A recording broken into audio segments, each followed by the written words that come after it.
Shalom, j'ai parlé du Rav Israël au dessert des Breslev et de son livre Écoute Israël. Alors je vais lire un petit peu.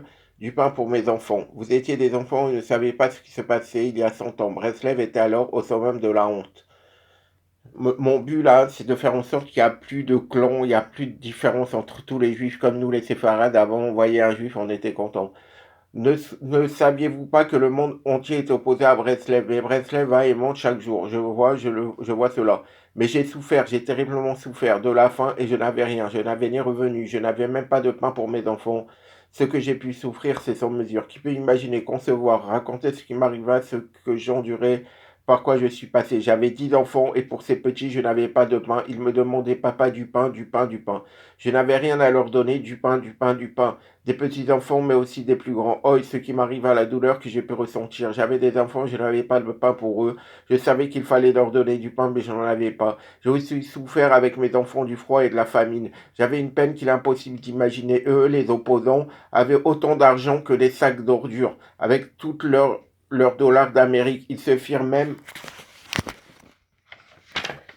une banque de dollars. Oui, une banque. Ils étaient si cruels, ils avaient tant de dollars et moi je n'avais rien, même pas une tranche de pain à donner à mes petits-enfants. Je n'avais rien du tout, pas de maison habitée, pas de chaussures, pas de vêtements. Qui peut imaginer, qui peut concevoir cela? C'est ainsi, le monde n'est pas laissé à l'abandon. J'ai pu voir combien l'Éternel veille. Oh, Dieu est très grand. Je vois comment il supporte et comment il paye exactement. Il paye bien un bon prix. L'Éternel leur a fait payer. J'étais dans leur ville et je n'avais même pas de pain à donner à mes enfants. Dans leur cœur, ils s'imaginaient qu'ils étaient des sadikim, qu'ils étaient des gens saints souffrant pour nous. Non, l'Éternel n'a pas pitié pour ceux qui ne font pas teshuva. Ceux qui font teshuva, alors il les prend en pitié et leur pardonne. Mais dans la teshuva, mais sans la teshuva, c'est la mort. Et c'est tout. Ils moururent sans faire teshuva. Aïe, aïe, maître du monde. Ils avaient deux sortes de juifs, les séfaradim et les askénadim. Mais je n'ai rien reçu des askénadim ni des séfaradim. Quand je parlais des séfaradim qui réagissent bien, c'est quand ils n'ont pas été influencés par les Lituaniens, etc.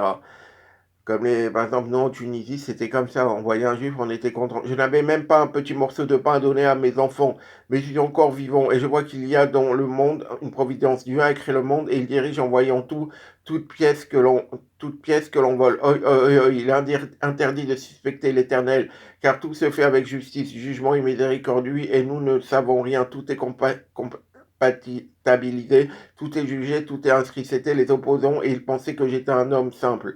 À ce sujet, j'ai ouvert dans ma vie. Qui peut imaginer, concevoir, qui peut raconter ce qui m'est arrivé? Ce n'est pas gratuitement. Si j'ai reçu de l'aide de Rabbeinu, si ce n'est pas gratuit. Ce sont des merveilles qui sont pas de ce monde, de tels prodiges. Il y eut deux lettres, mais il y avait entre elles un rapport, et les deux étaient presque identiques. De toutes les façons, sur la première, il n'y avait rien à dire, et la deuxième était celle que je vous ai racontée. Voici son contenu. Bref, ça c'est. Après, il va lire le Pétec. Après, il va parler du cas le plus difficile, l'enfant d'un nom. J'ai honte de vous raconter, mais la vérité est ainsi. Je n'avais pas de pain, ni pour moi, ni pour mes enfants. Et pendant des années, je n'avais rien à manger. Je leur ai demandé, j'ai besoin d'un peu de pain pour mes enfants, mais personne ne m'en donnait. Je suis revenu et je n'avais rien, pas de pain, pas d'argent. Je suis revenu à la maison et je vis que les enfants voulaient manger. Ils pleuraient du pain, du pain, du pain.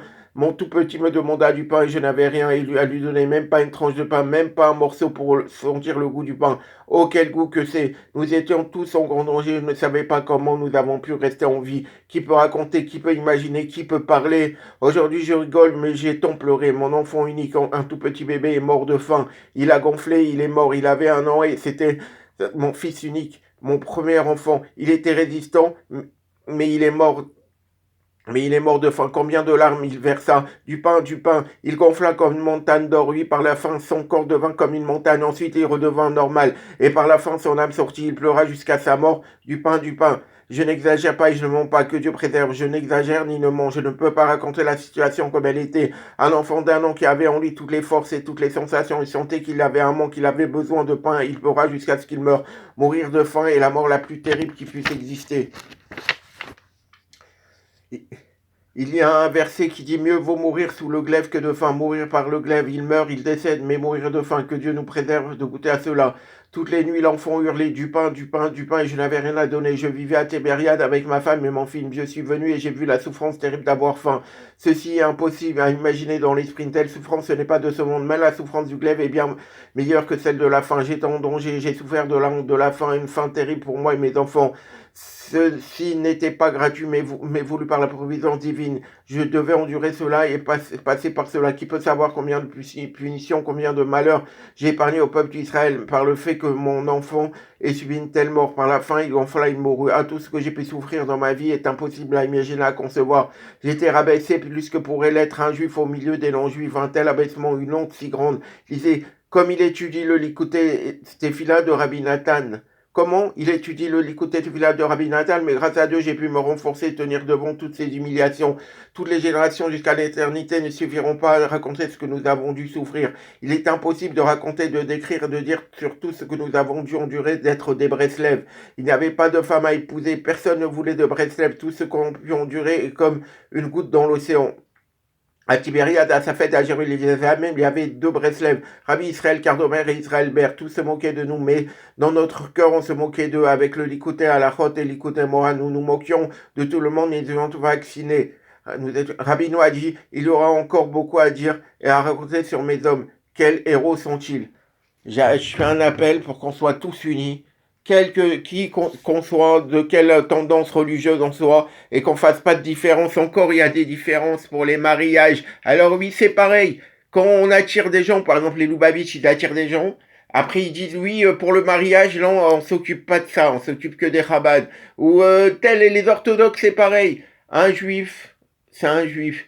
Et un homme, c'est un homme. On le juge sur ses qualités, pas son appartenance à un mouvement. Il y a des gens qui sont pas Lubavitch, et ben ils écoutent le rabbi pour tout ce qui est Avat Israël et beaucoup plus que des Lubavitch le font.